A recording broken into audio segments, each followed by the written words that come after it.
E aí, vamos começar, né? Essa que seria a nossa última prática, o Laboratório de Sistemas Térmicos. A gente teve muitas práticas, então foi um semestre em questão de trabalhos, né? Fica exaustivo na parte de relatórios em si, mas como é que fala? As práticas do laboratório são bastante ricas, né? Cada uma na sua maneira. Então, na hora que a gente chega nessa última, assim, ver tudo que foi feito para trás, como é que fala assim, né? Muito trabalho, ao mesmo tempo a gente aprende bastante ao longo disso, né? Não é nada, como é que fala, nada vem de graça e o laboratório, então, sempre a gente tem alguma coisa para poder ver, etc. Né? Infelizmente, só nesse formato de vídeos, etc., dos experimentos, mas dá para ver o equipamento funcionando, dá para entender direitinho. Não é exatamente a mesma coisa que está lá, fica pegando, etc. Mas eu acredito que seja suficiente, né, ou tenha sido suficiente para a maioria de vocês ter entendido, né, as práticas, como que faria manuseio dos equipamentos, dos tipos de sensores que a gente utilizou ao longo dessas práticas, né, nos laboratórios, seja eles de pressão, de vazão, de temperatura, certo? Então, chegando nesse último experimento nosso, a gente fica até um pouco saudosista, né? Nossa, pensar lá atrás, a gente começou só medindo pressão e a gente avaliava só erro. Meu Deus. Né?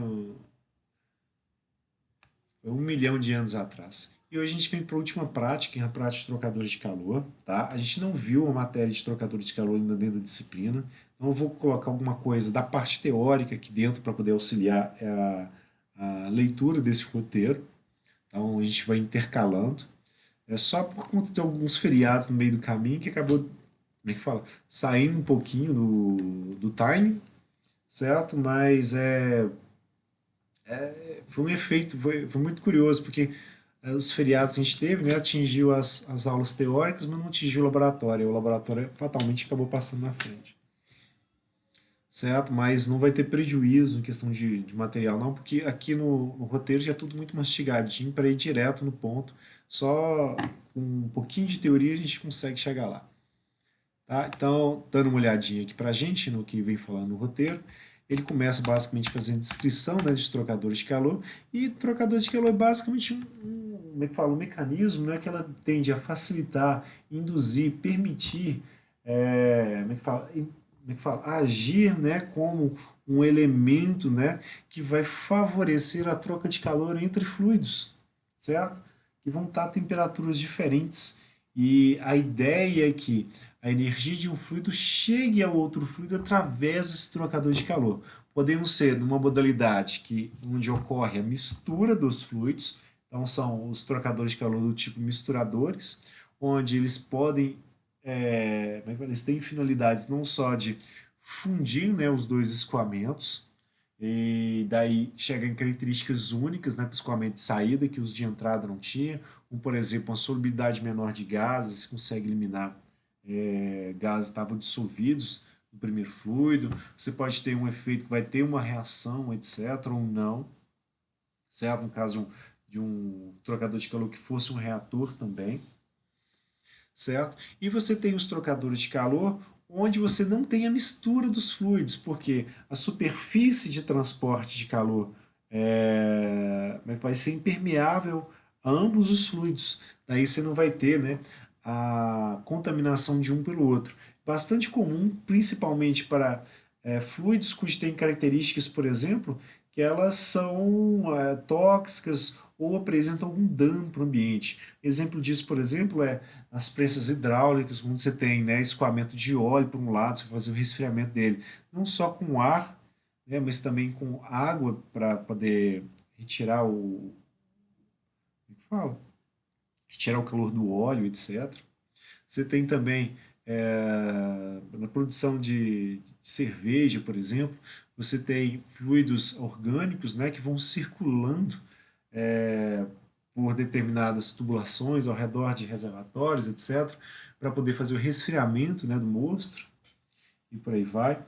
Então tem um controle de temperaturas que o processo precisa, né, para você conseguir fazer a fermentação do malte, você conseguir chegar nas características de sabor e etc. que você quer para a bebida, certo? E você não pode, né, pegar esse fluido orgânico, que muitas das vezes é tóxico, né, e misturar ele junto com o produto que vai ser vendido e consumido. Então, a interface ela tem que ser impermeável, certo? E o uso desses fluidos orgânicos, né, para fazer essa parte de refrigeração é por ele ter por eles terem, né, que são vários características importantes para a troca de calor, que a temperatura de fusão deles, ou seja, de solidificação, está em torno de 15, 17, 18 graus, certo? É uma temperatura de fusão bastante baixa e a temperatura de vaporização dele também é baixa. Então, a própria temperatura ambiente às vezes já está evaporando. Então, na hora que vai chegando 30 graus, etc., já tem fluido, já está evaporando. Então, você consegue operar mudanças de fases, né, com um intervalo de temperatura bastante curto, né, e próximo da temperatura ambiente. Por isso que a gente tem vários fluidos que foram desenvolvidos para poder atender esse tipo de demanda. Tá? A gente tem o R22, o R134A, o R12, o R13, o R123. Deixa eu ver qual que você está usando. Ah, deixa eu ver. Tem um que está bem na moda, tá? Consulta interna aqui, ó. Produto.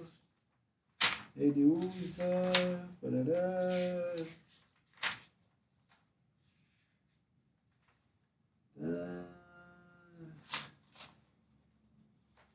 adoro manual para cliente, não tem informação nenhuma.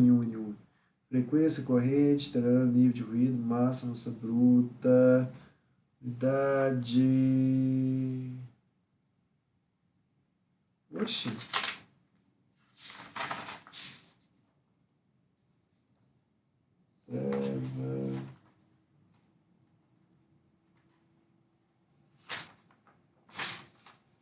Acho que é o 123, o R123. Que é o que tá na moda agora, sabe?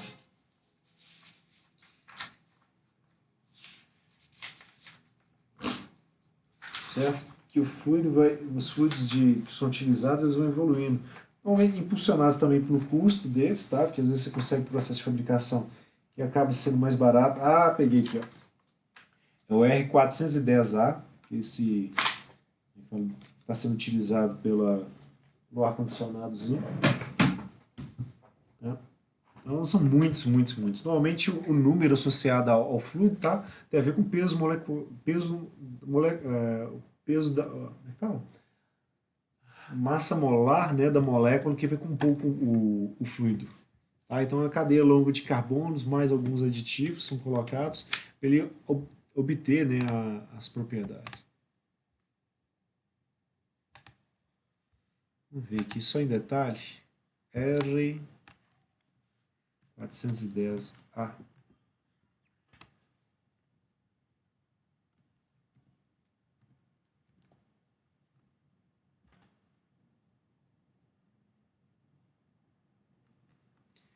Todas aqui, que eu quero só ver os coisinhos. Ah, que droga, tem uma impressora.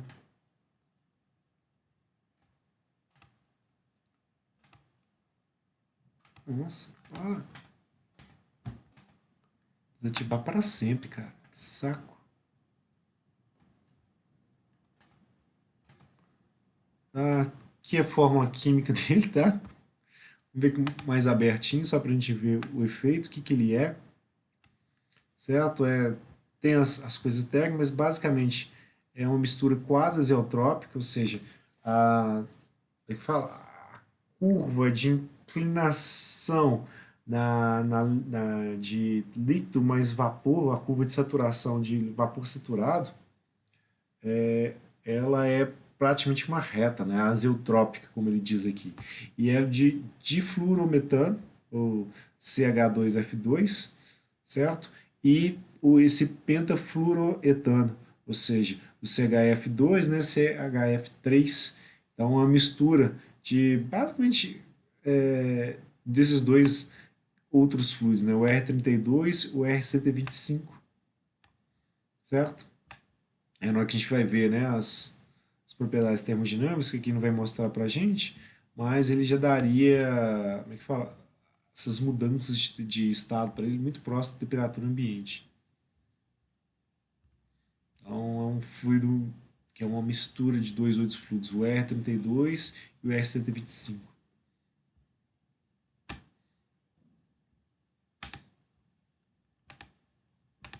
Certo? Aí tem os motivos de serem utilizados. Tem relacionado ao custo deles, tem efeito relacionado, né, ao tipo de efeito corrosivo que pode ter sobre as tubulações que vão ser utilizadas, normalmente tubulações ou em cobre ou em alumínio, tá? E como é que fala, o grau de degradação, né, dele no ambiente, né, quanto ele demora para degradar e se ele afeta ou não a camada de ozônio. Tá? Normalmente esses gases aqui, eles são, como é que fala?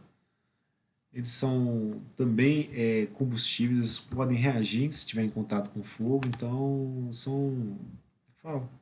Cada um tem sua aplicação específica, né, e os cuidados práticos para poder trabalhar com esse tipo de fluido de trabalho, tá? Então são normalmente utilizados para refrigeração. Então, aqui, ó. Então, esses trocadores de calor, a aplicação deles são infinitas, né? Desde você fazer um processo, né, de pasteurização utilizando uma técnica como UHT, né, Ultra High Temperature, onde você pega o fluido leite mesmo, passa ele por dentro de um tubo, aquece a superfície externa desse tubo, uma temperatura bastante elevada, chegando a cento e poucos graus. Aí você tem, como é que fala? Você basicamente elimina, né, que chama? Os micro-organismos que estavam vivos ali no leite, certo? E depois de um intervalo de tempo que ele permanece naquela temperatura, você vai lá e resfria ele rapidamente para você não perder as características químicas do leite. Ou seja, você quer vender o leite, não doce de leite, né? No, no, como é que fala? No supermercado, por exemplo.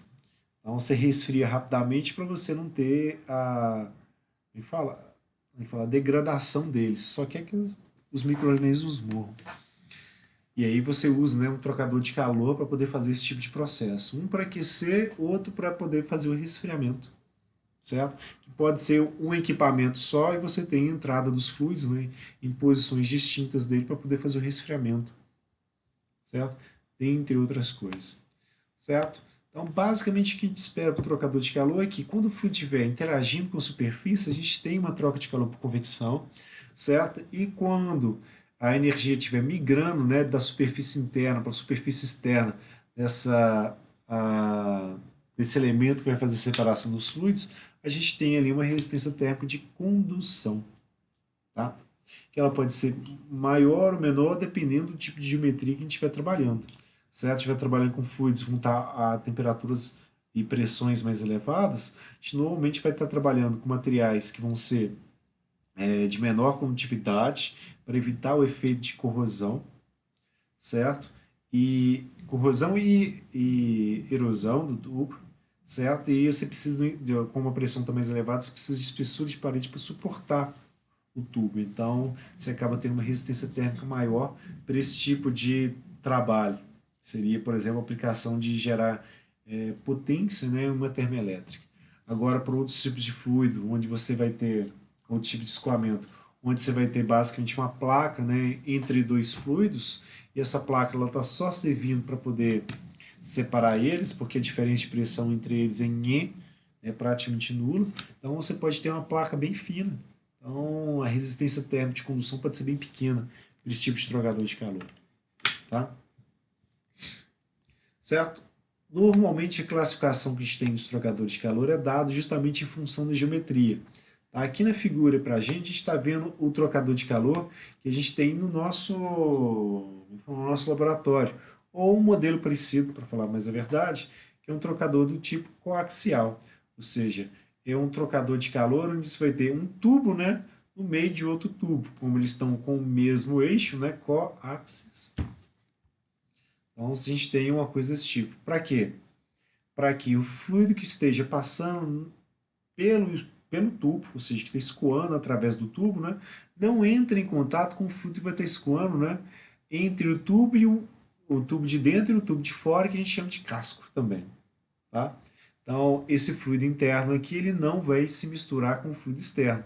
E quando eles estão escoando, né, eles fatalmente vão acabar trocando calor entre si, de tal forma que um fluido vai entrar a uma temperatura que está chamando aqui de temperatura de entrada do fluido frio.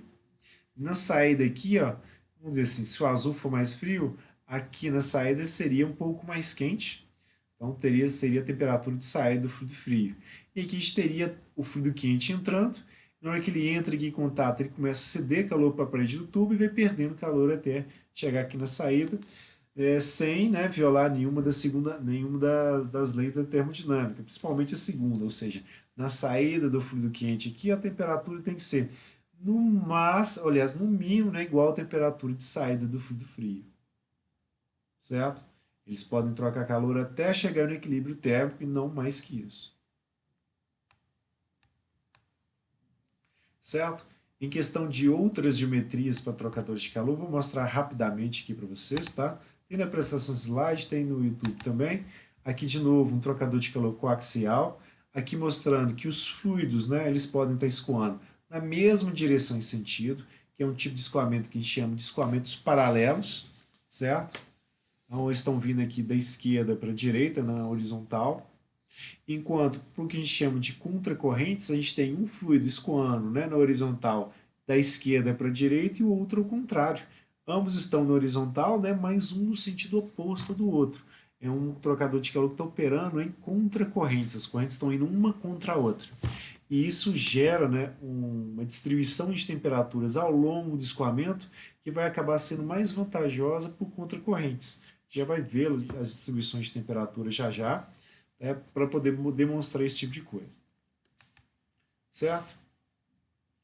A gente teria também os trocadores de calor, que seriam os bancos de tubos, tá? Ou matrizes, banco de tubos ou matrizes tubulares, tá? Depende da tradução, mas basicamente a gente tem, em vez de ser um tubo só, né, para poder trocar calor, isso, como é que fala? Isso acaba fazendo com que o seguinte, né, a área de transferência de calor entre um fluido e outro seja pequena, porque o diâmetro é pequeno e a área ela só cresce basicamente com o comprimento. Então, para eu trocar uma grande quantidade de calor, eu preciso de um trocador de calor muito comprido, certo? Que vai ocupar um volume muito elevado e inconveniente, né? Até mesmo para transporte. E para troca de calor maior, que a gente faz, ao invés de trabalhar um tubo só, trabalhar vários tubos, certo? E na hora que a gente tem o escoamento, um fluido vai se dividir, né, entre os tubos, ou seja, o fluido, vamos dizer, um fluido líquido qualquer, um gás refrigerante, ele paria, né, se dividiria a vazão dele por cada área de cada um dos tubos aqui, então ele se dividiria entre esses 8 tubos aqui e passaria no interior deles, certo? Enquanto teria um outro fluido, como por exemplo o ar, por exemplo, e estaria escoando, né, ao redor desses tubos. E ao fazer isso, né, um tubo vai acabar desviando o escoamento para o segundo, que desvia para um terceiro, etc. A gente vai ter um escoamento bastante turbulento nessa região entre os tubos, tá? Justamente pela presença, né, dessa quantidade de geometrias, né, influenciando no escoamento de um com o outro. Tá?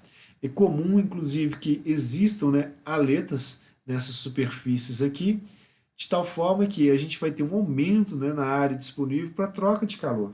Então, é justamente para a gente reduzir, né, o tamanho dos trocadores de calor que a gente acaba aplicando esse tipo de técnica. Né? Trabalhar vários tubos, ao colocar aletas ao redor, certo? Principalmente, né, do fluido que for o fluido gasoso. Porque normalmente para os gases, né, a condutividade térmica é bem menor que para os líquidos. Vocês terem uma ideia, desse tipo de trocador de calor, por exemplo, seria esse aqui, ó. Esse aqui é um trocador de calor típico para ar-condicionado, tá? Onde a gente tem os tubos, né, que vão indo e vindo, às vezes como é que fala? É vamos dizer assim, um caminho único para o fluido, ele não se divide entre os tubos, ele pode estar indo aqui, descendo, depois volta, sobe, desce, ou ele pode estar se dividindo mesmo. Ele vem, sobe, volta, vem, pela parte de baixo, vem de novo, depois volta, ou seja, ele só se divide, né, em 1, 2, 3, 4, 5, 6, 7, 8, 9, 10 vezes, ou seja, 10% da vazão em cada tubo, e esses tubos vão indo e vindo, até a saída deles no outro extremo, certo? E a gente teria um outro fluido, que normalmente é o ar ambiente, que vai trocar calor com esse elemento aqui. Durante esse tipo de processo, como é que fala? Esses ar-condicionado, o climatizador de ambiente, por assim dizer, vai existir a mudança de fase, né? A gente vai ter um trocador de calor deste, né, para poder fazer o processo de condensação do fluido, e vai ter outro trocador de calor que vai fazer a evaporação. A evaporação normalmente vai trocar calor, né, com ar externo ao ambiente, que a gente quer refrigerar.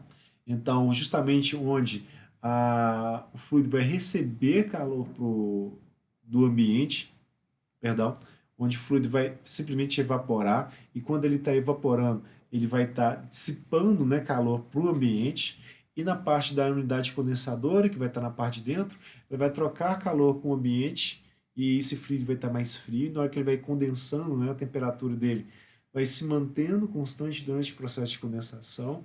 Então o ar que vai entrando em contato com aquele tubo que vai estar com temperatura menor que a temperatura ambiente, né, ele vai lá, resfria o ar daquele ambiente, etc. Então é um ciclo de refrigeração normal, só que mais focado aqui para os trocadores de calor. O efeito do compressor e válvula de expansão para a gente aqui não é tão interessante. Estão preocupados com os trocadores de calor. Tá?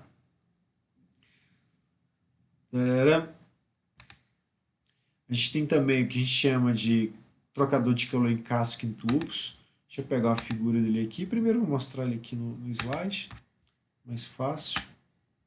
Opa. Certo? Esse trocador de casca e tubos, ele é basicamente, ele tem a mesma ideia do trocador de calor coaxial, só que em vez de um tubo só, tem vários. Então tem 4 tubos aqui, ó, por onde o fluido está entrando, né, por um dos extremos, que a gente chama de cabeça, está sendo dividida por entre os tubos, utilizando o espelho, né, que é o que faz o suporte dos tubos e vedação como é que fala? Do casco, né, em relação à cabeça. Então o fluido se divide aqui, vai passar pelos tubos, e na saída aqui é o tail, também é um nome para esse coisinho, ou hair, simplesmente. A gente vai ter a reunião, né, do escoamento que passou pelos tubos, e ele segue para uma outra tubulação, embora o trocador de calor. Pelo casco, a gente teria um outro fluido que vai entrando e vai circular ao redor dos tubos que estão dentro do casco. Então ele só vai enxergar a geometria externa dos tubos e vai ter que ir se desviando, né, de um lado para o outro, de um lado para o outro, entre os tubos em si.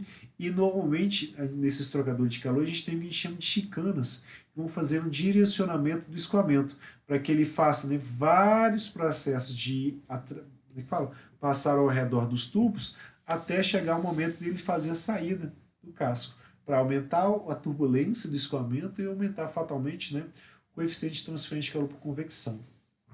Tá? Para a gente ver com um pouquinho mais de detalhes esse trocador de calor, que esse aqui é só uma figura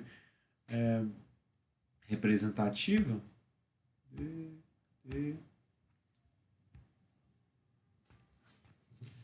Shell and tubes heat exchangers. Imagens. Certo? Seriam trocadores de calor assim.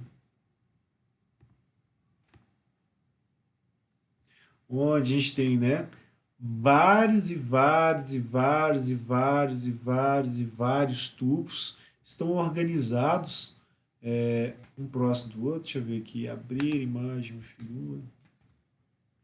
Olha que bonitinho que ficou no fundo preto. Nem esperava. Então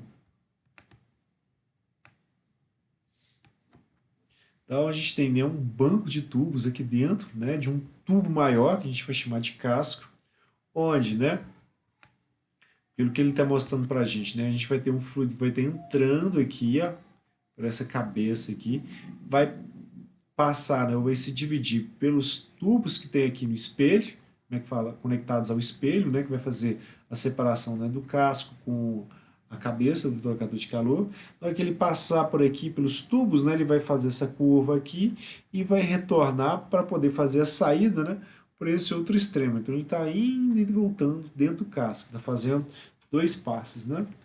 Aliás, um passe, dois passes dos tubos. Tá? E o que acontece é que, quando a gente vai olhar no casco, né, o fluido que vai entrando aqui, ele vai se chocar contra um monte de tubos, né, que vai ter basicamente um pequeno espaço, né, entre um tubo e outro, e na hora que vai escoando ao redor deles, né, a gente vai ter fatalmente uma perda de carga grande, né, em função da turbulência e do atrito que vai existir entre o fluido e o tubo, certo? Mas ao mesmo tempo a gente vai ter uma troca, uma transferência de calor bastante elevada, dado a quantidade em área que a gente vai ter aqui de tubos, para fazer o transporte de energia, certo? Sem falar também, né, da proximidade dos tubos, do escoamento. Aqui está mostrando para a gente as chincanas, tá? Vão fazer um direcionamento, porque elas têm recortes que, ora, vão permitir que o fluido passe no sentido, né? Por exemplo, aqui de baixo para cima, aqui estaria mostrando ele circulando no lateral, aqui de novo, até ele sair, certo? São basicamente para a gente induzir um pouquinho mais de turbulência, escoamento, e evitar, né, que o escoamento ele simplesmente chegue aqui na entrada, né, vá aqui para a saída e fica uma massa de fluido grande, né, nesses restantes de trocador de calor, sem que ele fique efetivamente circulando, né, ou escoando mesmo, e não só recirculando. Estamos gravando tudo isso? Estamos, graças a Deus. O que mais? A gente tem também, né, o trocador de calor tipo placas. Esse é bastante interessante também, muito utilizado para a gente. A figura podia estar um pouquinho melhor, mas basicamente o que ele vai ser? Vai ser várias e várias placas como essa aqui. Deixa eu só tentar pegar uma figura melhor. Plates. Opa, sumiu tudo. Plates. Heat exchanger. Plateamento. Imagens.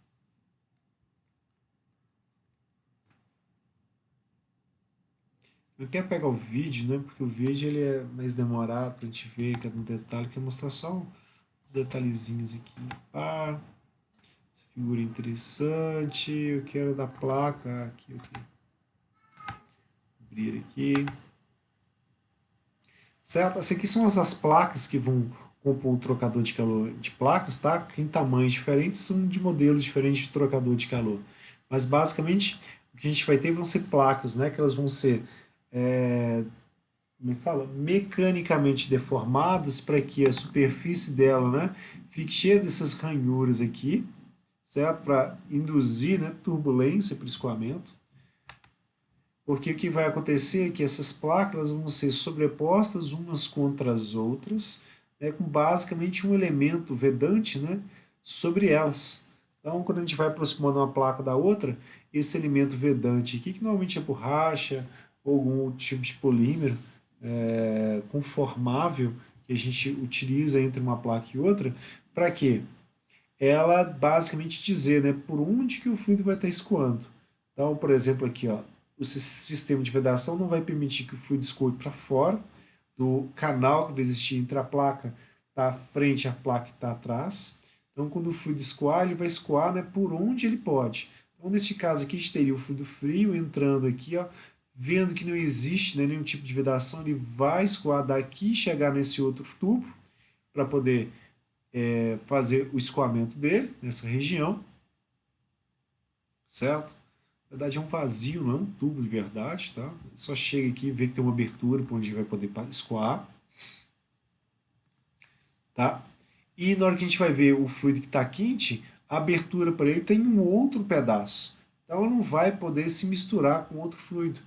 E aí a gente vai ter a troca de calor entre um fluido e o outro, porque o fluido frio vai estar escoando nas costas da placa do fluido quente e essa, por sua vez, né, vai estar nas costas da outra placa, vai estar com fluido frio. Então vai utilizando, né, a área da placa, né, de maneira bastante eficiente para poder fazer essas trocas de calor, certo? E aí, como são muitas e muitas placas, a gente vai ter uma área elevada para esse trocador de calor em si. Tá? Então, onde que a gente está vendo que tem essas linhas pretas aqui, o fluido não consegue passar. Então, o fluido frio, por exemplo, ele não tem acesso à região de escoamento do fluido quente e vice-versa. e isso intercalado para aumentar, né, a taxa de transfer de calor. A gente tem no trocador de calor. Bastante utilizado, tá? Quando a gente não tem fluidos que estão trabalhando a uma pressão elevada. Porque pressão elevada para a gente, né, implicaria em problemas na parte de vedação. Então, é um trocador de calor que trabalha com gradientes de pressão relativamente pequenos, tá? Quando a gente pensa do que um trocador de calor tipo Casquetu, por exemplo, iria trabalhar. Que ele você pode trabalhar com pressão hiperbárica, né? Estamos falando de pressões acima da pressão, por exemplo, eu falo do ponto crítico, por exemplo, que você pega vapor superaquecido mesmo, já praticamente como um gás mesmo, e ali você fica operando ele, e como ele tem robustez, né, na estrutura dele, ele não tem problemas, né, de trabalhar com um nível maior de pressão. Só se dimensionar a parede do tubo, né, que ele vai suportar aquela pressão mais elevada. Tá? Agora, esse aqui em placas não, ele depende, né, desses elementos de vedação. Então, são trocadores de calor que tem muita utilização na indústria farmacêutica, por exemplo. Você pode utilizar ele na produção de, como é que chama? De soro fisiológico, por exemplo. Soro fisiológico não, que seria só água com sal a 3,75%, 3,25%, não lembro. Mas soro é daquele que vai na veia da pessoa, então ele tem que ser tratado termicamente para matar qualquer tipo de microorganismo que esteja presente, certo? Então, primeiro o aquecimento para depois o resfriamento, só que a um nível de cuidado muito maior, certo? Então, um cuidado de higiene, né, que precisa ser muito elevado justamente para a pessoa não ter problema, porque qualquer microorganismo que fatalmente, né, tiver presente nesse tipo de trocador de calor, uma vez que o produto, né, passou por ali e se contaminou, ele vai basicamente na veia do paciente. Claro que tem os testes de segurança que a gente faz os produtos, né, mas o nível de cuidado tem que ser muito elevado e são poucos os laboratórios que têm certificação, né, para poder trabalhar com esse tipo de coisa. A produção de vacinas depende desse tipo de soro aqui para poder carregar os vetores, etc. Então é um setor estratégico, tá, do país, etc. Então, é um trocador de calor bastante utilizado, principalmente desse tipo de aplicação, tá? Onde você tem um fluido que não vai ter nenhum elemento que vai ficar aderindo com superfície, né, um material em suspensão em grande quantidade, porque a geometria é relativamente muito próxima da outra, então poderia ter entupimentos, etc. Por isso que a gente acaba pensando. E desses trocadores de calor, né, para a gente passar para os trocadores de calor compacto, na verdade, qualquer trocador de calor ele pode ser considerado como compacto desde que a área de troca de calor para ele, né, seja de 700 metros quadrados para cada metro cúbico. Então, uma área extremamente elevada, né, para um volume bastante curto. E aí os trocadores de calor, que normalmente a gente trabalha com trocadores de calor compacto, normalmente são trocadores de calor cuja área, né, para eles é muito elevada para um volume muito pequeno. Então, todos os outros trocadores de calor eles podem ser compactos desde que eles tenham uma relação de área para volume, né, bastante elevada. E uma das maneiras de a gente obter essa área elevada é o uso, né, das aletas, que eles vão contar como uma área de troca de calor para a gente. E aí tem vários tipos, né, para diferentes tipos de aplicações, principalmente, né, aplicações ou de uso embarcado ou porque você precisa de uma área, um volume restrito, né, para fazer aquela troca de calor. E é o caso dos ar-condicionados que a gente tem para ambientes domésticos, tá? Então você não vai ter um trocador de calor muito grande, né, mesmo porque ele precisaria teria um peso elevado também. Tá? Basicamente isso em questão de revisão dos trocadores de calor. Esses compactos aqui, ó, principalmente essas geometrias da figura que eu mostrei para vocês, eles são trocadores de calor normalmente utilizados para gases. Aí você usa, né, faz um escoamento de um gás num sentido, um escoamento de um gás no outro sentido. Seria esses trocadores aqui, ó, que a gente chama de trocadores de calor no tipo placa letada. Né? A própria aleta em si é o próprio canal por onde o fluido vai estar escoando. Simplesmente, né, faz um escoamento vindo um sentido, outro no outro, por exemplo, e área extremamente elevada, já que a gente tem essa geometria que é toda corrugada aqui, certo? Ou seja, toda em formato de serpentina, que é uma fixada sobre a outra, de tal forma que não se permita, né, que o fluido, né, se misture com o outro. Tá? Então, um dos objetivos principais da nossa prática, a gente vai estudar o trocador de calor, no nosso caso vai ser o coaxial ou bitubular, e a gente vai querer achar basicamente para ele, né, qual que é a taxa de transferência de calor, qual que é a efetividade para ele também, tá? Então, para a gente fazer isso, a gente vai precisar, né, avaliar basicamente qual vai ser as vazões dos fluidos que a gente vai estar estudando, no caso vai ser só água, né, mas um fluxo de água escoando pelo casco, um outro fluxo de água escoando pelo tubo, para a gente poder determinar as taxas de transferência de calor neles, a gente precisa da vazão, precisa avaliar as propriedades deles, certo? E a gente vai trabalhar nas duas configurações, os fluidos escoando em paralelo, ou seja, mesma direção e mesmo sentido, ou eles trabalhando em contracorrentes, que aí é,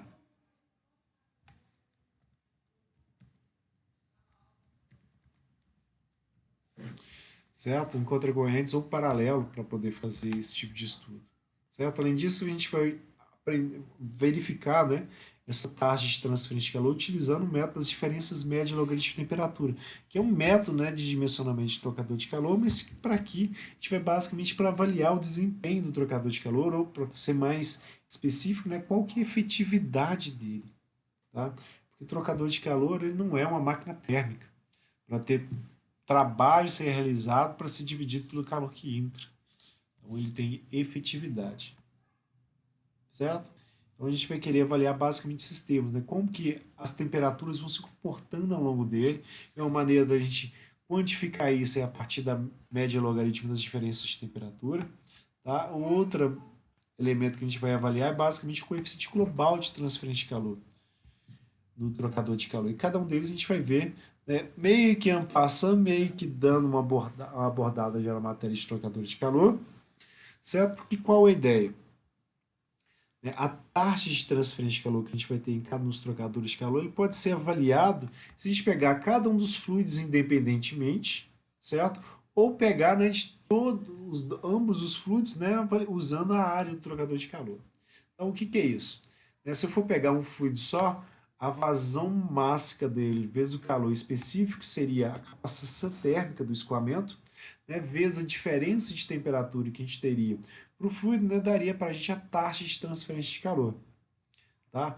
Para o fluido frio, a gente teria uma taxa de transferência de calor que seria positiva, porque a temperatura com que o fluido sai é maior que a temperatura do fluido entra, enquanto para o fluido quente, a gente poderia avaliar a transferência de calor do mesmo jeito, vazão máxima que ele vai ter, calor específico que ele vai ter, ou seja, a capacidade térmica daquele escoamento, né, e vezes a diferente temperatura que a gente teria entre a saída e a entrada para ele. No caso, como ele vai estar cedendo calor para o ambiente, essa temperatura aqui de saída ela é menor que a própria temperatura de entrada dele.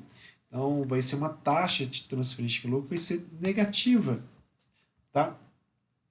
Avaliado por essa equaçãozinha. Ou seja, no balanço de energia, se a gente não tivesse perdas para o ambiente, o que o fluido frio está recebendo é o que o fluido quente vai estar cedendo, ou seja, essa expressão dá um valor negativo e está com o sinal invertido em relação à taxa de transferência de calor para o fluido frio. Para a nossa expressão da taxa de transferência de calor no trocador de calor, leve em consideração, né, as resistências térmicas que estariam aparecendo sobre o trocador de calor, vezes um gradiente de temperatura. Para os escoamentos, tá, no plural mesmo, certo? Só que em vez de ficar a resistência térmica dividindo, eu estou com o inverso da resistência térmica vezes a área, né, vezes a área de transferência de calor. Vou poder tratar aqui nesse formato. Tá? Só esse pequeno detalhe. Que a gente chama de coeficiente global de transferência de calor aqui. Certo? E aí o que acontece? Esse coeficiente global, que é o primeiro termo que a gente vai aprender do trocador de calor, embora a gente tenha visto, né, em um exercício mais para trás, quando a gente trabalhou lá um processo transiente numa esfera que tinha lá um centro e tinha os fluidos lá reagentes no interior dela, ela é basicamente avaliada, e aí vamos avançar aqui na apresentação do slide, que é algo que a gente veria, tá?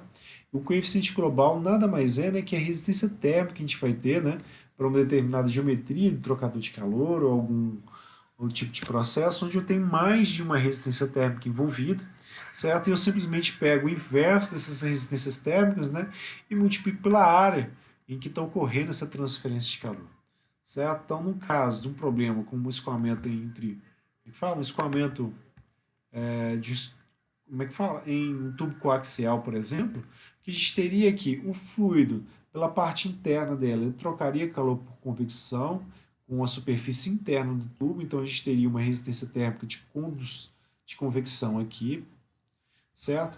O fluido, essa energia, ao ser transferida da superfície interna do tubo para a superfície externa, a gente teria uma resistência térmica de condução desse elemento, certo? E depois, quando o fluido, essa energia for trocar com o fluido que estaria escoando pela parte externa, ou seja, entre o casco, né, e o tubo externo, ele teria ou criaria uma resistência térmica de convecção para esse escoamento. E essas três resistências aqui, ó, elas estariam em série uma com a outra e teriam ligando, né, a temperatura que a gente teria para o escoamento interno com a temperatura que a gente teria para o escoamento externo, certo? Esse coeficiente global para a gente, então, ela seria basicamente, né, a resistência térmica total que a gente teria para os escoamentos, certo? Vezes a área de transferência de calor que está sendo considerada. Pode ser utilizada, né, a área interna do tubo interno ou então a área externa do tubo externo. É mais comum a gente trabalhar a área externa, então é essa que a gente vai optar por calcular para a gente. Então, o coeficiente global para a gente seria a resistência térmica total, que são as três resistências, né? As de convecção para o fluido interno, a de condução da parede do tubo, né? E a de convecção com o fluido externo, ou o fluido está escoando pelo casco, simplesmente, né? Vezes a área da superfície, né, externa do tubo.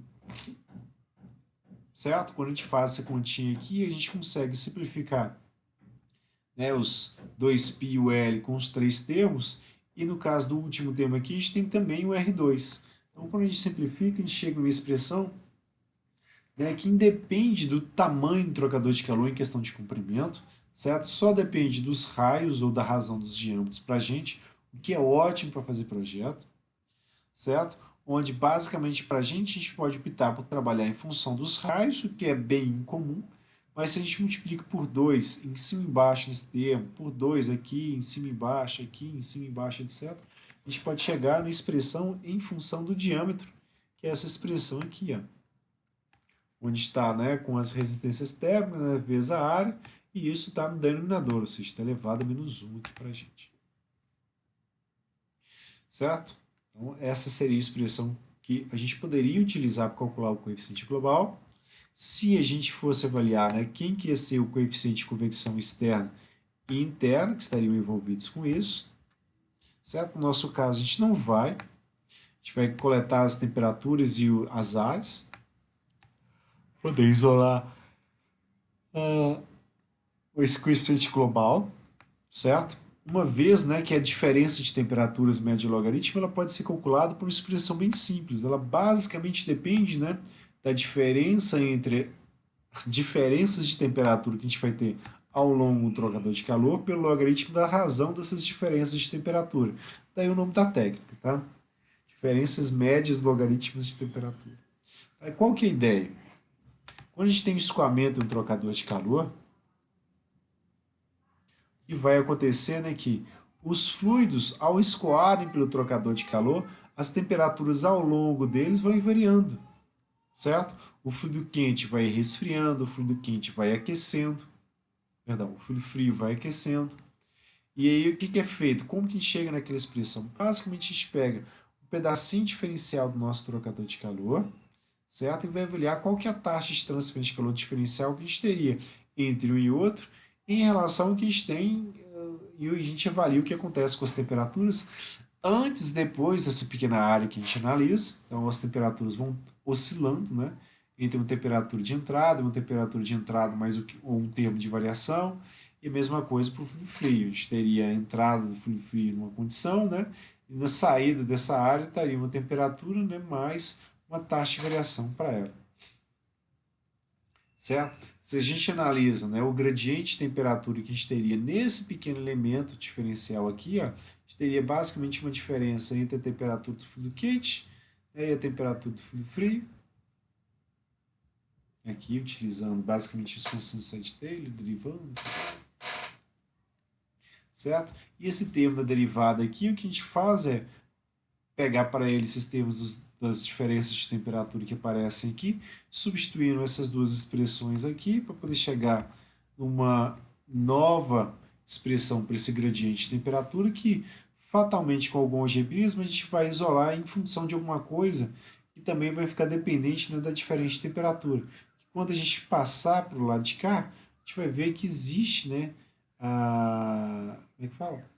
Que a transferência de calor que vai ocorrer ao longo, né, da região de entrada até a região de saída, que daria para a gente, de uma área zero até uma área que seria a área total de transferência de calor no fluido, né, ele estaria relacionado aos gradientes de temperatura que existiria nas regiões de entrada e saída. E aí, na hora que a gente faz a integral dos dois lados, a gente vai ter o logaritmo aparecendo, né, já que a gente tinha uma derivada sobre, né, o termo da própria função. Se dizer, então, a expressão de logaritmo, e aqui nesse termo a gente tem umas constantes de coeficiente térmico, a gente pode trocar eles em função da taxa de transferência de calor e diferenças de temperatura, que a gente teria entre a entrada e saída dos fluidos. Na hora que a gente passa isso aqui por mais algum algebrismo, a gente vai fatalmente chegar no formato para a equação da taxa de transferência de calor, que teria isso aqui, ó. É uma diferença de temperatura, né, para a saída do trocador de calor, uma diferença menos a diferença de temperatura que a gente teria entre a entrada do trocador de calor, pelo logaritmo de temperatura que a gente tem na saída do trocador de calor, pelo gradiente de temperatura que a gente teria na entrada, ou seja, na saída do trocador de calor, que normalmente a gente abrida, que seria a saída do fluido quente, tá? A gente pega o gradiente de temperatura, que seria esse T2, ou essa temperatura do fluido quente saindo, menos a temperatura do fluido frio saindo, e o nosso ΔT1 é aqui na entrada do trocador de calor, que seria, né, a temperatura do fluido quente entrando, menos a temperatura do fluido frio entrando. Tá? Isso para formar o ΔI e o ΔI. E nós substituímos nessa expressãozinha aqui para achar qual vai ser a taxa de transferência de calor. No nosso caso, a gente vai medir essa taxa, pegando basicamente a vazão, CP e a diferença de temperatura que a gente vai ter para cada fluido, certo? A área de transferência de calor vai ser uma área conhecida no nosso experimento, já que o tubo ele é um tubo de 2,40, né, com um diâmetro de alguns milímetrozinhos, agora de cabeça fugiu, e uma diferença de temperatura média logarítmica que a gente consegue avaliar para poder ver se o coeficiente global de transferência de calor, ele, vamos dizer assim, né, ele seria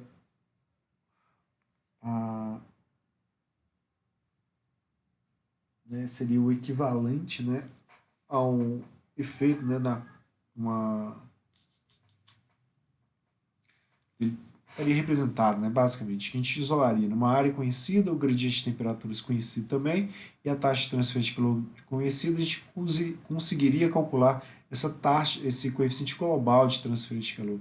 O maior for ele, né, maior fatalmente vai ser a taxa ou o gradiente de temperaturas. Então, quanto maior ele, normalmente a gente espera, né, uma menor resistência térmica, uma taxa de transferência de calor, né, maior. Tá? No caso, para a gente vai obter ele, né, pela equação do trocador de calor, ou seja, por essa expressãozinha aqui. Ó. Certo? E não em função dessa expressão que está sendo mostrada aqui para a gente, das resistências térmicas. Tá? Porque aqui no efeito das resistências térmicas, a gente só quer mostrar, né, de onde ele vem. Certo? do que relaciona, o que ele, como que ele é construído, né?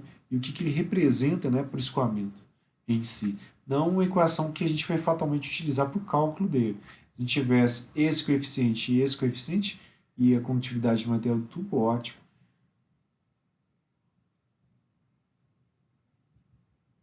Mas não é o caso para a gente. Certo?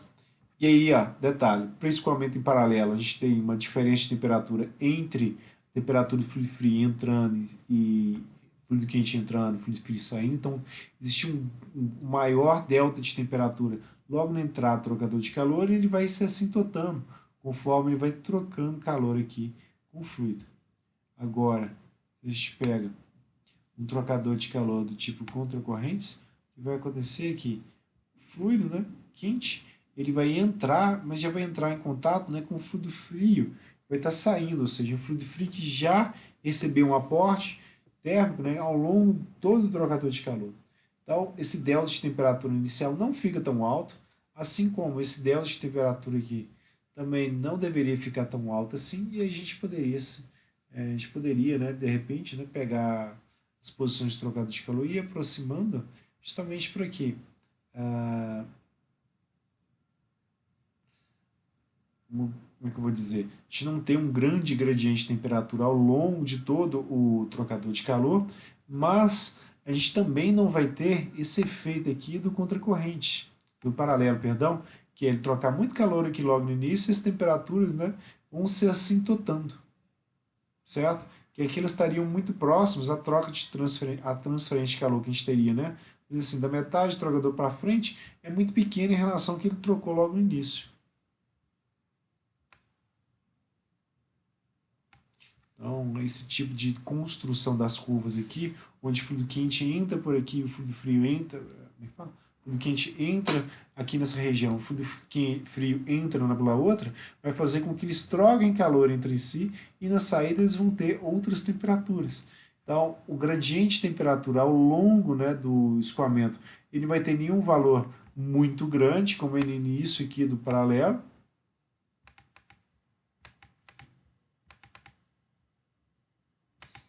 certo? Que seria isso aqui, é um grande delta de temperatura para a entrada do paralelo e um nhê de diferente de temperatura para a saída. Aqui no caso, para o contracorrente, a gente vai manter um gradiente de temperatura, né, ao longo do escoamento que ele vai ser, é, vamos dizer assim, ele não vai ficar nem muito grande nem muito pequeno ao longo do trocador de calor, ele vai se mantendo, né, mais constante. E isso é que vai dar a vantagem, né, para esse trocador de calor em contracorrente em relação ao paralelo. Então, sempre em projeto, a gente quer esse tipo de escoamento aqui. Ó. Às vezes não é possível por questão de espaço e como é que fala, a geometria do trocador de calor como está sendo construído, certo? Mas normalmente é isso aqui que a gente busca. Por quê? Se eu tenho maior transferência de calor, ao longo de todo o trocador de calor, eu vou precisar de menos área para poder fazer a troca. Então, menos área equivale em dizer que o peso do trocador de calor vai ficar menor, o preço do material que foi envolvido nele vai ficar menor, o preço normalmente para fazer a montagem também, por aí vai. Então, um trocador de calor que a gente quer, né, com menor ele, mais interessante ele vai ser.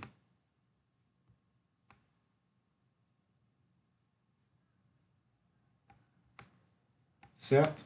E para a gente avaliar a eficiência do trocador de calor, nada mais, né, como é que fala? Ele não é uma máquina térmica, tá? Ele não tem, ele não produz trabalho, mas, porém, todavia, a gente compara, né, a taxa de transferência de calor para ele, tá? Por uma taxa máxima. Essa taxa máxima é dada pelo produto vazão máxima e calor específico e pressão constante que der menor valor. Ou seja, eu pego o fluido quente, calculo vazão máxima CP e vou achar um valor, por exemplo, 10. No fluido frio, eu vou lá e calculo uma outra relação entre, entre vazão e CP, vou lá acho, por exemplo, 8. Então, aquele 8 é o que eu vou utilizar, né, como um valor mínimo para fazer o cálculo, né, dessa efetividade. Então, pego as duas taxas de transferência de calor, uma está sendo vivenciada assim, pelo trocador de calor, está sendo experimentada pelo trocador de calor, e uma outra que seria uma máxima teórica, certo? Quando eu pego essa taxa e divido pelo máximo teórico, eu vou ter um valor entre 0 e 1 que vai me dizer, né, quão próximo, né, do máximo teórico a gente vai estar, que é uma das coisas que a gente quer avaliar. Normalmente, tá, para trocador de calor, estamos trabalhando com os mesmos gradientes de temperatura, basicamente mesmos coeficientes de arrasto, né, a efetividade para cada um deles vai ficar vai ser maior, né, para o trocador de calor em contracorrentes, tá? Porque a definição dessa taxa máxima para a gente, ela basicamente parte, né, da gente pensar, né, que existiria um trocador de calor infinito que ele estaria operando em contracorrentes e o fluido que teria menor capacitância térmica, ele trocaria a máxima quantidade de calor, que é ele sair de uma condição de desequilíbrio e chegar à condição de equilíbrio. Por exemplo, se fosse fluido frio, ele entraria, né, uma temperatura do fluido frio e na saída dele ele estaria a mesma temperatura de entrada do fluido quente, certo? Essa seria uma condição de equilíbrio aqui.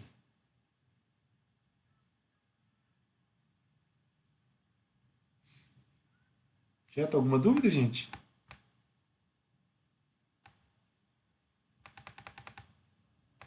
Tá. O experimento. Vou voltar aqui no início do vídeo para a gente ver o trocador de calor em si. O experimento basicamente vai ser composto, né, pelo trocador de calor coaxial. A gente vai ter um tubo por dentro do outro tubo. Então a gente tem duas entradas e duas saídas aqui para os fluidos, justamente para eles poderem escoar, né, em paralelo, ou em contracorrente, conforme a gente inverte o sentido do escoamento de um dos fluidos. Certo? A gente tem aqui em cima um reservatório, né, de nível constante. A gente tem, né, o tubo, né, que leva o fluido da rede da Copasa, né, para o reservatório. A gente tem um segundo tubo aqui mais grosso, que é para fazer a retirada da água em excesso, para poder manter o nível dele constante. E a gente tem duas saídas de água aqui, ó, que são para água fria e para água quente. A água fria, ela vai passar, né, neste caso aqui, nessa configuração, pelo casco do nosso trocador de calor coaxial, para justamente, né, as perdas para o ambiente serem menores, enquanto o fluido quente a gente vai fazer com que ele passe pelo tubo interno, que aí o calor dele fatalmente vai para o fluido externo, né, antes de alguma coisa desses trocas de calor se perder para o ambiente. Então, uma maneira da gente evitar essas perdas térmicas, tá? Não só pelo material isolante, mas pela configuração que o que os escoamentos estão sendo colocados, né? O quente por dentro e o frio por fora, certo? Que a perda para o ambiente vai ficar menor e o isolamento térmico reduz isso mais ainda, certo?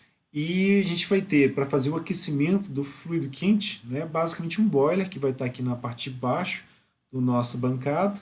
Quando o fluido passar por ele, a gente vai ligar a resistência elétrica que vai estar associada a ele. Na saída do boiler vai estar uma temperatura diferente. Na hora que ele entrar aqui, vai entrar já trocando calor com o fluido.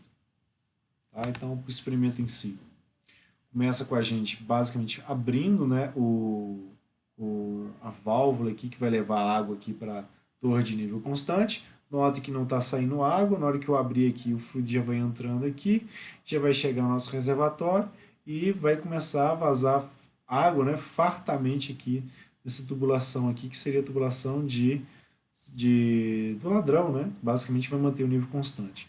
Vazão saindo em grande quantidade, o que a gente faz é reduzir a abertura da válvula, de tal forma que essa vazão ela continue, né, o tempo inteiro caindo, mas não em grande quantidade, né, para economizar água, porque a conta da PUC é alta, certo? E a gente teria, né, a entrada de água para a tubulação, mostrando que ele está entrando nessa posição aqui, vindo nesse sentido, e a saída dela vai ser nessa posição inferior aqui, onde a gente teria, né, um tubo, né, uma mangueira, levando ela até essa saída que a gente tem aqui, ó, certo? A gente identifica, ó, essa aqui é a saída da água fria, certo? Já a água quente, para a gente poder fazer o escoamento para ela, a gente vai abrir a válvula, ela vai vir, né, sendo conduzida aqui, ó, para o boiler, certo? O boiler, uma vez que ele estiver ligado, certo? Ele vai aquecer a água, e essa água aquecida, ela vai vir debaixo da bancada e chegar nessa mangueirinha aqui, ó, certo? Que vai permitir que a água entre pelo tubo e faça o mesmo trajeto, né, que o escoamento do fluido frio, ou seja, nessa configuração eles estão em paralelo, logo no início, certo? Fazendo com que na entrada eles tenham maior diferença de temperatura e na saída, né, a menor diferença de temperatura. Certo? Posicionado ali, identificado os tubos de saída, com base nas tubulações que a gente vai tendo aqui, ó, entre um e outro. E o que a gente faz em questão para medir vazão é pegar a vazão volumétrica, não do jeito que eu estou mostrando aqui, mas como eu estou filmando, eu estou dizendo que eu estou usando um becker para fazer a coleta desses valores de vazão, certo? Mas na hora de fazer a coleta, a gente coleta ele como é que fala? Como é que fala?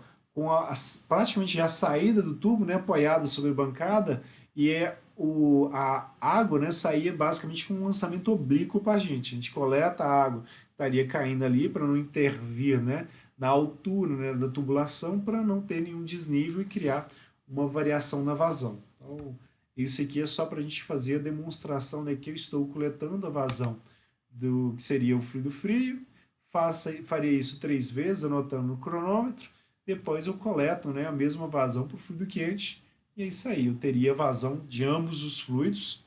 E para a gente coletar a temperatura, a gente utilizaria os termopares tipo T, que a gente está vendo aqui, ó, pela parte externa. Esse termopar tipo T, eles estão conectados a essa caixinha aqui, nesses canais, né? O 8, 9, 10 e o 11, certo? Onde para cada um deles a gente vai ter uma temperatura diferente. Entrada do fluido quente, saída do fluido quente, entrada do fluido frio, saída do fluido frio. E a gente, para perceber se o escoamento está em regime permanente, a gente avalia, né, a saída dos dois fluidos, se ele tem alguma oscilação maior, né, de temperaturas. Enquanto estiver oscilando, eles estão em regime transiente, na hora que eles param de oscilar, eles chegam no regime permanente. Tá? Nesse experimentozinho aí, para encurtar o tamanho do vídeo, eu não esperei que eles chegassem em regime permanente, tá?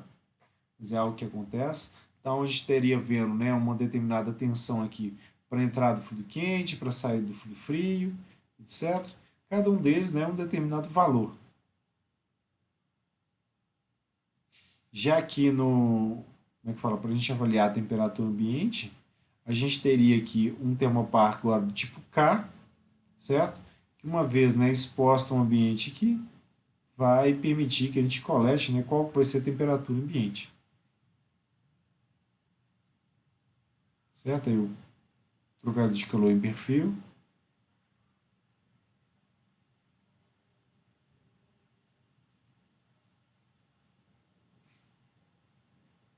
Certo? E o experimento sendo corrido. E depois a gente coletar as temperaturas todas, temperatura ambiente, temperatura cada um dos termopares, as vazões, o tempo que elas demoram para poder ocorrerem, né? A gente vem aqui e faz a inversão, né, do escoamento. A gente vem, começa a reduzir a vazão, água quente, desliga lá a resistência no interior dela, desliga a vazão da água fria para disparar a operação do trocador de calor, e a gente vai inverter, né, dois tubos, a entrada de um com a saída do outro.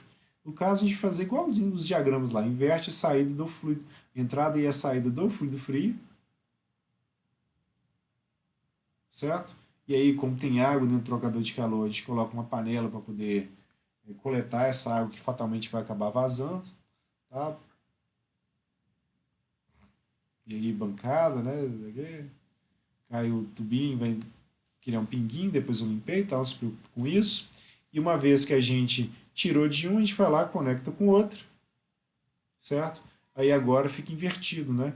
Onde vai ser entrada, onde vai ser saída do frio, de tal forma que a distância, né, para essa nova configuração que a gente teria para o escoamento, o que aconteceria para a gente agora é que o fluido frio estaria entrando pela parte de baixo, escoando, né, da direita para a esquerda aqui, depois da esquerda para a direita aqui, certo? Ou seja, ele está indo para cá e depois para cá, enquanto o fluido quente ele vai continuar entrando nessa posição aqui no interior do tubo, escoando, né, nesse sentido e depois retornando para cá, ou seja, eles vão estar em contracorrentes. E em contracorrentes a gente espera achar, né, um gradiente de temperaturas, como é que fala? Uma diferença de temperatura média logarítmica maior, certo? E uma maior também efetividade para o trocador de calor, além de uma maior taxa de transferência de calor, uma vez que as vazões vão ser praticamente as mesmas, que a gente abre a válvula praticamente toda aqui, às vezes fica um pouco diferente disso, mas é o esperado para a gente, certo? Em questão experimental, por aí vai. Certo? Então, informações para a gente. O que vai ser fornecido para a gente? Basicamente, os volumes, tá? Para a operação em contracorrente, que seria isso daqui, ó. Então, a gente pega o volume, né, a vazão volumétrica, o volume, né, por tempo, então vazão volumétrica para o fluido quente e para o fluido frio, na configuração contracorrente, e delas depois, com as propriedades médias, né, densidade, a gente calcula a vazão máxima.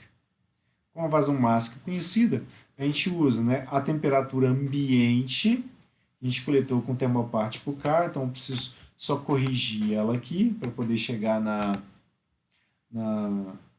no valor correto, né, da temperatura ambiente. E eu uso essa temperatura ambiente para poder fazer a correção, né, dessas temperaturas aqui, tanto na entrada quanto na saída, certo? E aí, com base nisso, a gente tem o suficiente para poder calcular, né, quem que seria a nossa taxa de transferência de calor. Normalmente a gente calcula em função do fluido quente, porque o fluido frio, né, que vai estar escoando pelo casco, estando, né, uma temperatura um pouco mais elevada do que o ambiente, fatalmente vai ter alguma perda para o ambiente, mesmo que a gente coloque material isolante aqui na superfície, essas perdas acabam ocorrendo,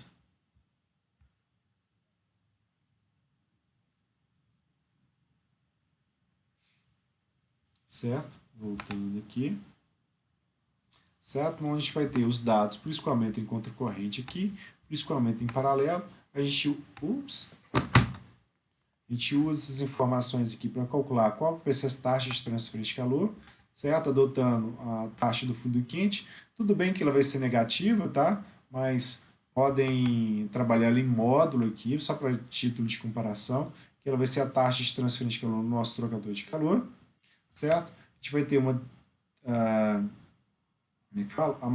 Com base nas temperaturas que vão ser obtidas, né? Como corrigidas. A gente vai calcular qual que vai ser a temperatura média logarítmica que a gente vai trabalhar, quem que vai ser o coeficiente global, quem que vai ser o coeficiente de arrasto, que é basicamente o coeficiente de arrasto, a capacidade térmica mínima, que vai ser o menor produto entre a vazão máxima e o calor específico e a pressão constante dos dois escoamentos, certo? C máximo seria o oposto, né? O outro fluido, então vazão máxima C mínimo para ela, certo? O coeficiente global, que é basicamente, né, a taxa dividida pela área de transferência de calor e pela diferença de temperatura média logarítmica de temperatura, para a gente chegar nele, certo?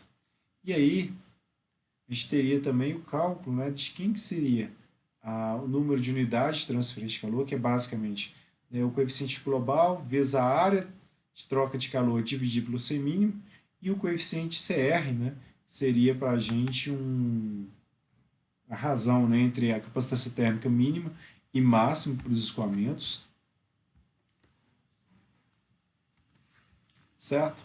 Com isso, né, as equações fala, de número de unidades de transferência de calor, a configuração do escoamento, que é hora em paralelo, hora em contracorrente, a gente poderia, em função do número de unidades de transferência de calor e da razão das capacitâncias, encontrar qual que seria, né, a efetividade, né, teórica que a gente encontraria e não a prática, né, igual que o experimento daria para a gente. Então, uma maneira indireta, né, a gente poder achar também a efetividade do trocador de calor, e aí eu posso comparar o experimental com o teórico, certo? Para vocês que não viram ainda essa parte, né, é opcional, tá? Mas pelo menos calcular o coeficiente global, que é a taxa pela, como chama? Pela diferença de temperatura média e logaritmo, tá? Para poder achar o coeficiente global em si. E efetividade, né, com base basicamente só na taxa pela taxa máxima.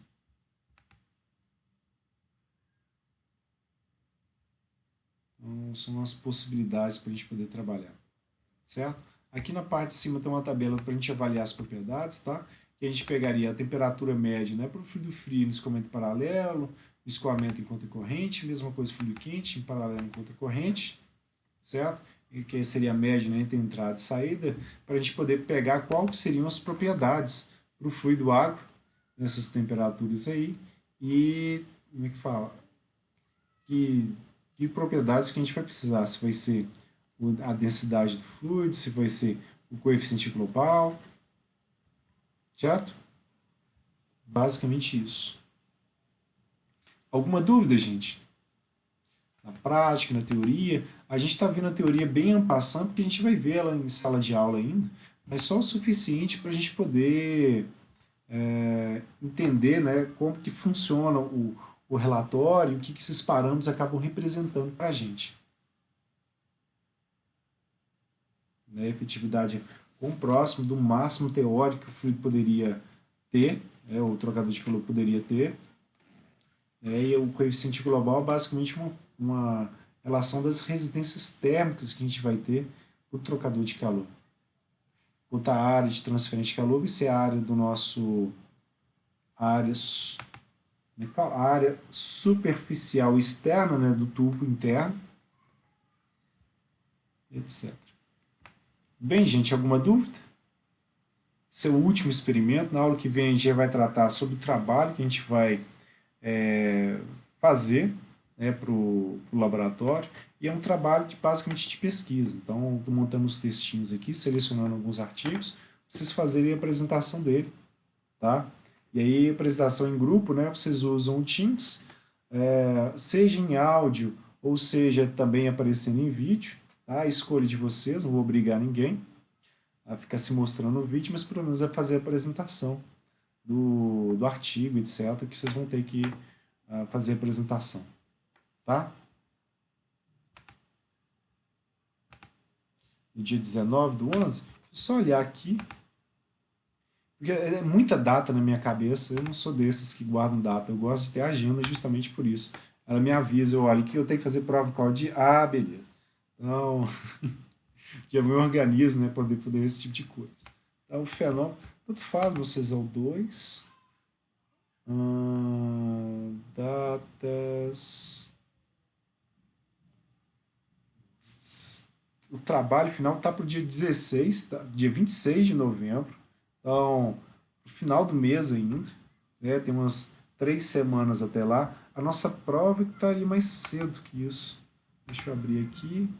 A prova nossa vai ser basicamente uma prova teórica, tá? Ela tá pro dia 26 também. Então, trabalho final. O trabalho final seria entrega. Não poderia ser a mesma data, não.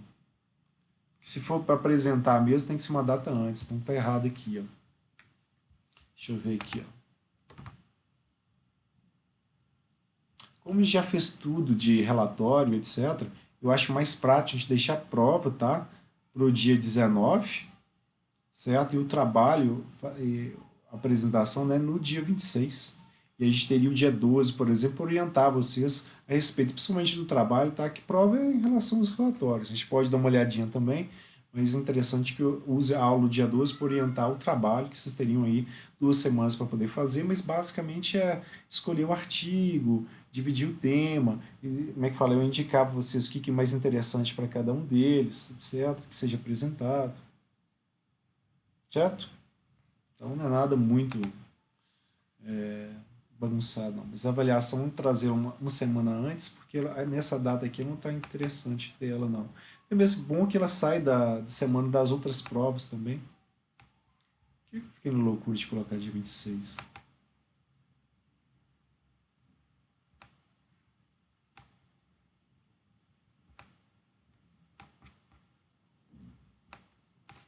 de 19, né? Aqui 19. Aqui 19.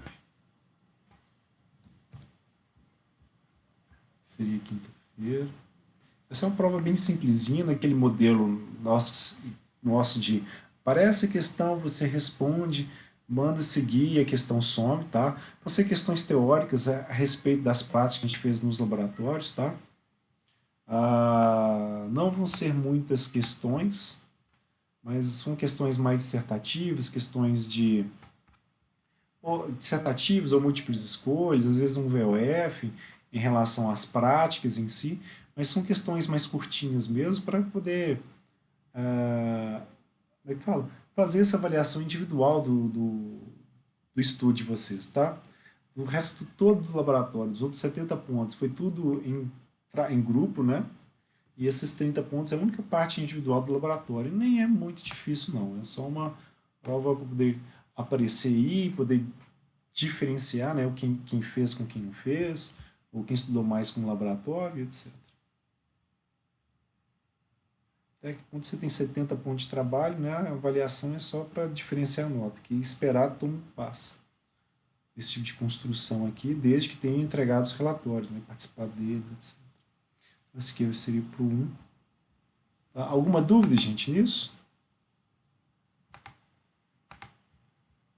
Então, fizemos a troca. Deixa eu aproveitar, deixa eu checar aqui no laboratório 1. Se a mesma coisa foi feita. Se eu coloquei na mesma data. Trabalho de 26, a apresentação dele. É a apresentação curtinha, tá? Que eu quero que todos os grupos apresentem basicamente no mesmo dia. Então,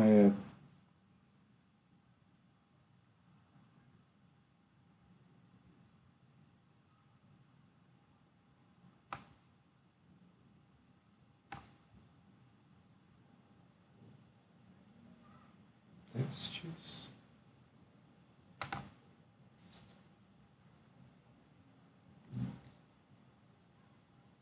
Tá pro dia 26, deixa eu trocar aqui.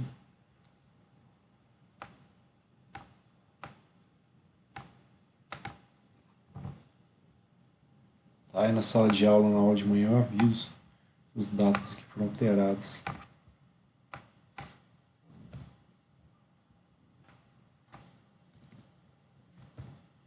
Certo, vai ser que a prova é difícil. Não vai ser basicamente uma prova para compor, né, a disciplina.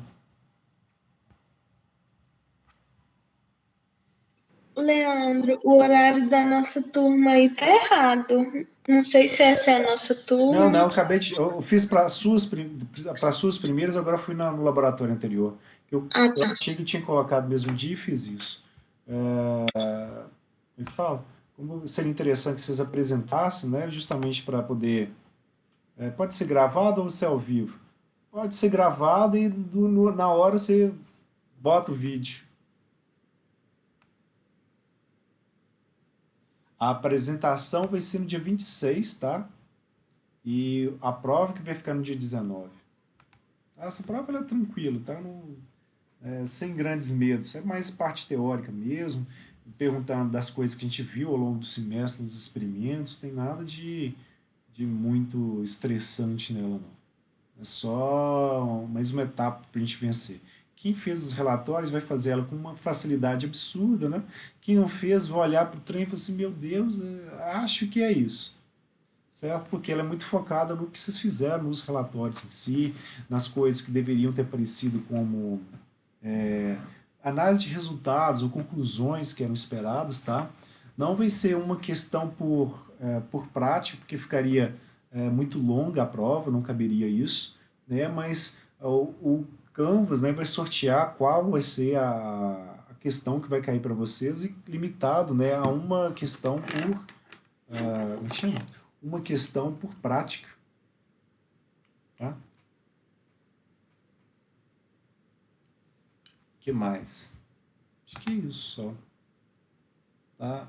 Que aí vocês fazendo a apresentação para mim por dia, né? No dia 26 seria interessante. E aí faz lá os videozinhos, eu vejo o trabalho de vocês na apresentação. Ah, A parte escrita, eu acho que não tem muito cabimento para esse tipo de formatação que eu estou pensando no trabalho de vocês, porque seria basicamente uma tradução, né, do trabalho, e aí não faz sentido. Mais interessado na parte de apresentação mesmo. Ver vocês, ver o que vocês estão entendendo, etc. Certo? Pode ter uma pergunta ou outra, mas bem breve, porque acho que são. Depende do grupo. Acho que são 4 grupos desse laboratório aqui, 3 no outro, uma coisa assim. Mas seria o tempo de apresentação, o tempo da aula seria o tempo de apresentação, né, dividido pelo número de grupos. Então, podem esperar aí 25 minutos de apresentação, né, por grupo, em relação ao tema do trabalho de vocês. Tá? Eu já tenho alguns artigos já selecionados, etc. E é para se complementar, né, aos experimentos do laboratório. Tá? E não vão ser artigos muito difíceis, não. Vão ser artigos, como é que fala? Relativamente interessantes e simples para a gente poder fazer essas apresentações aí. Tá? Aí eu vou colocar o escopo final aqui, que está só o coisinho aqui. Mas vai ser basicamente a apresentação mesmo. Tá? Alguma dúvida, gente? Tá, Bruno? Pode ser gravado sim, você grava o vídeo com seus coleguinhas lá e durante a aula você vai lá e bota o vídeo para poder rodar, certo? Você abre o vídeo no seu computador, né, e deixa a tela sendo capturada por ele, por exemplo, que eu vou vendo. Tá? Aí é como se fosse ao vivo, só que não. Que aí, quem tem mais timidez, etc., vai lá, faz a gravação, etc. Pode ser por áudio também, mas eu prefiro que seja por vídeo. Mas quem não quiser aparecer no vídeo, etc. Tá? Tendo sempre a possibilidade, né? Ah, vai ver a bagunça do meu quarto. Não, não precisa, né? Na hora de apresentar, por exemplo, rapidamente aqui, tá? Estou lá em grandes trajes para isso. Deixa eu parar a gravação aqui, tá? Só para não isso ficar para os interwebs da vida. Parar a gravação aqui, vou parar a gravação aqui também. OBS Studio, para